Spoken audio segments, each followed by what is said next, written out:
Hey, thanks for stopping by my channel.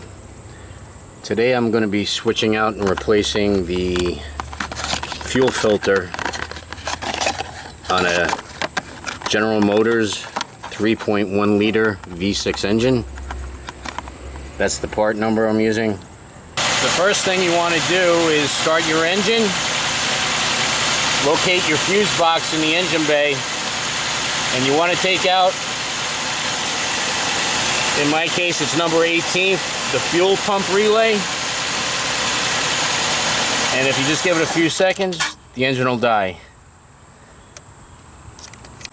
Go back inside, turn the key to off so you don't have a dead battery when you're done replacing the filter.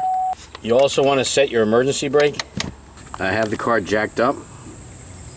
I have two jack stands, one on either side.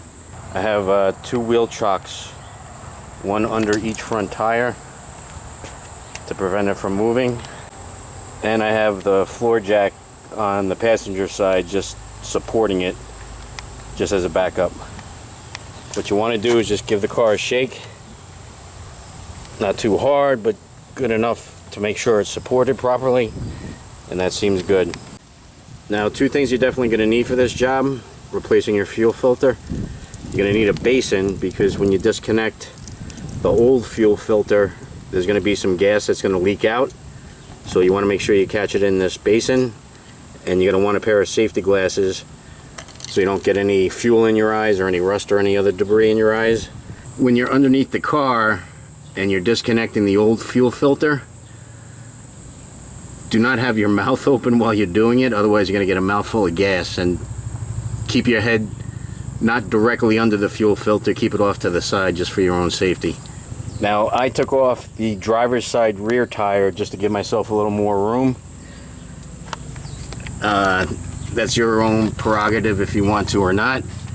Now, I'm looking from the driver's side. Your fuel tank is right here. This is part of your evap system, your charcoal canister, and the fuel filter is right up there. So let's get started. On your new fuel filter, it comes with this little plastic tab. For this vehicle, we don't need that tab, so we can just take it off. Okay, now under the car, looking up at the fuel filter, you have this green connector which is holding the one end of the fuel filter on. You could use either a flathead screwdriver, or I was able to just use my finger. You just pull that clip, that little ridge that's on the clip, and that'll open it up. It's a pain in the ass with this thing because you don't have enough room in here to get your wrenches in. It's such a tight squeeze. So we're gonna have to drop out this charcoal canister for the evap system to get access to these nuts to get them off.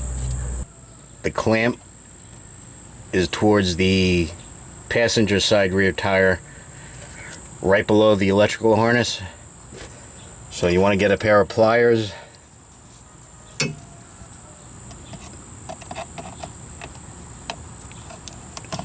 Just move the clamp down, and then we'll pull this off. Okay, this hose is off. I'm going to take out that 10mm bolt that is holding the charcoal canister in. And when I drop the canister, I'm not going to let it drop too far, but I'm going to use a bungee cord to hold it in place, just to give me some room to get to the fuel filter. Just to give you a better idea of what I'm doing, that 10mm bolt for the charcoal canister is up here. The fuel filter is over there.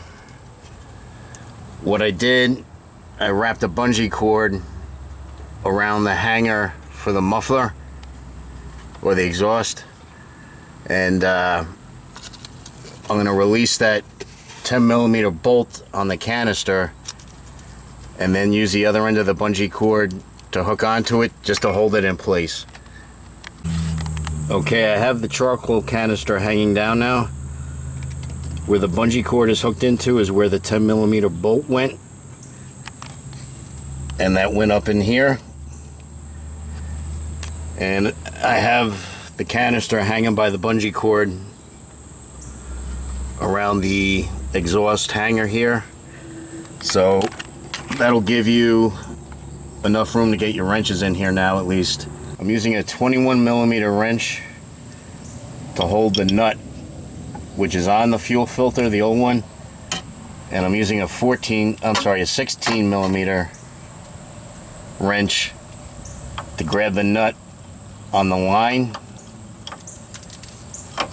And you just want to gently turn the nut on the line counterclockwise to loosen it. It's just slow going, so take your time.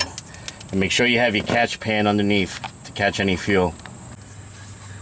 Now, in order to get that green connector off the fuel filter, as we did earlier, we popped that piece up, and then you're just gonna push in on this green piece just to push it up, and it'll slide right off. Just be careful because there will be gas in it. I took a little Teflon tape and just wrapped it around the fuel line, just so when I put the new fuel filter on, that'll help prevent leaks. It's up to you if you want to do it or not. You don't have to, but I usually do. Okay, now I'm putting on the new fuel filter. Just gonna put it on the fuel line first, that side, and just hold the nut with your fingers and just slowly thread it on until it's kind of snug, and then we'll use our wrenches to tighten it up.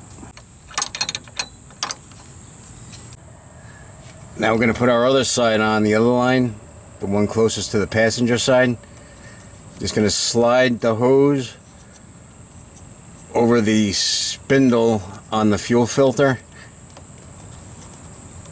and you're going to reach up above the hose and push down on that green connect so it pops down, and then just clasp the quick connect.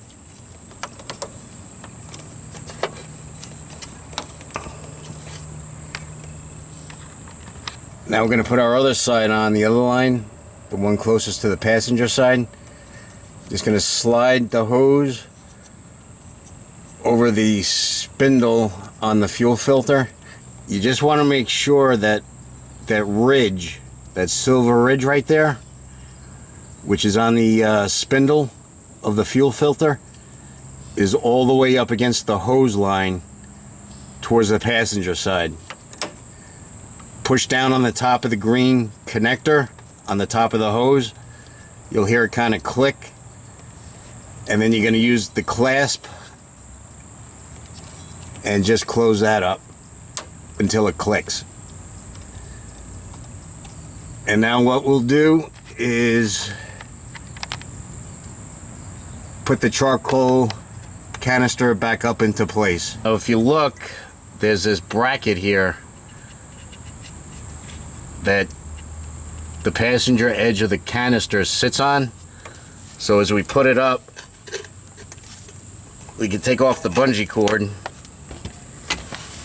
Just make sure that slides into place, and then we'll put the 10mm bolt back into the charcoal canister up above. I put the 10mm bolt back in, holding up the charcoal canister. Tighten that down nice and snug with a 10mm socket. And now I'm going to reconnect the hose that we took off earlier to the charcoal canister on the passenger side. Just put the hose back on and just hold with your free hand the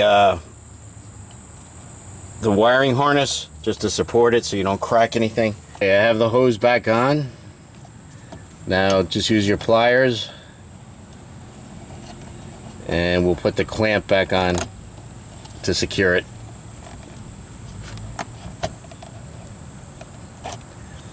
Don't forget to take off your bungee cord.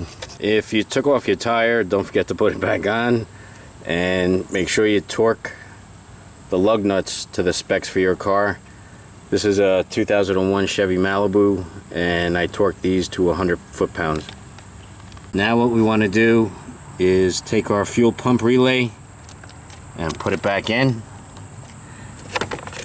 Close up the fuse box. Put your key in the ignition. You're not going to start it. You're going to turn it to the on position, and we're going to cycle it on and off about 5 times.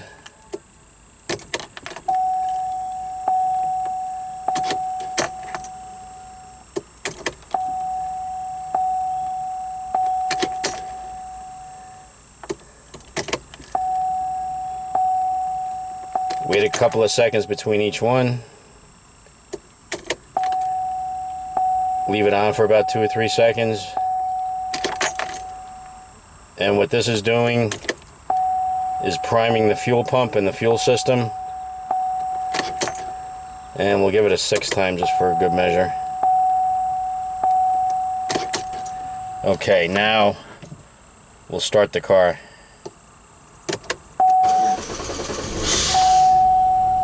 You just want to check underneath after you start it. Just make sure you don't see anything dripping, any fuel. And it looks good. Just keep an eye on it for the next day or two just to make sure. You're good to go. If this video helped you out, give it a like. I'd appreciate it. And consider subscribing if you haven't already. Feel free to leave a comment below. Have a great day, and I'll see you on the next video.